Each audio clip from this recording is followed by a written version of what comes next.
கடலூர் மாவட்டம் காட்டுமன்னார்கள் அருகில் முட்டம் கிராமத்தைச் சேர்ந்தவர் சின்னதுரை. இவருக்கு சத்யா என்ற பெண் கடந்த 5 நாளுக்கு முன் திருமணம் நடைபெற்றது.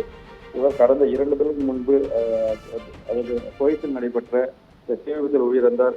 அதைத் தொடர்ந்து குவைத் நாட்டில் தீ விபத்தில் உயிர்ந்துள்ள சின்னதுரை உடலுக்கு இன்று காலை மாவட்ட ஆட்சியர் சம்புராஜ் தலைமையில் அஞ்சலி செலுத்தப்பட்டது.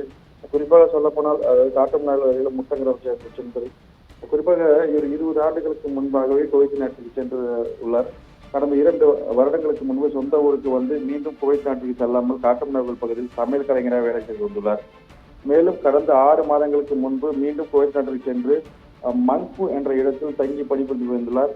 10 நாளுக்கு முன்பு கூட சொந்த ஊருக்கு வருவதாக தனது அண்ணன் தங்களிடம் கடந்த சில நாட்களுக்கு முன்பு தொலைபேசி வாயிலாக கூறியுள்ளார். இந்நிலையில் அவர் தங்கியிருந்து அடுக்குமாடி குடியிருப்பில் கடந்த 2 நாட்களுக்கு முன்பு தீ விபத்து ஏற்பட்டது. இந்த தீ விபத்தில் தப்பிப்பதற்கு அவர் மாடியிலிருந்து கீழே குதித்ததாக கூறப்படுகிறது. மாடியிலிருந்து கீழே குதித்த போது தலையில் பலத்த காயமடைந்து சிகிச்சை பண்ணி உயிர்ந்துள்ளார். அதனைத் தொடர்ந்து தமிழக அரசு உதவியுடன் குவைத் நாட்டிலிருந்து அவரது உடல் கேரளா மாநிலம் கொச்சிக்கு வந்திருந்து அங்கிருந்து அவரது உடல் தனி ஆம்புலன்ஸ் மூலம் சொந்த ஊரான காட்டுமன்னார்கள் அருகே உள்ள முட்டம் கிராமத்திற்கு நேற்று நள்ளிரவில் 1 மணி அளவில் வந்தடைந்தது.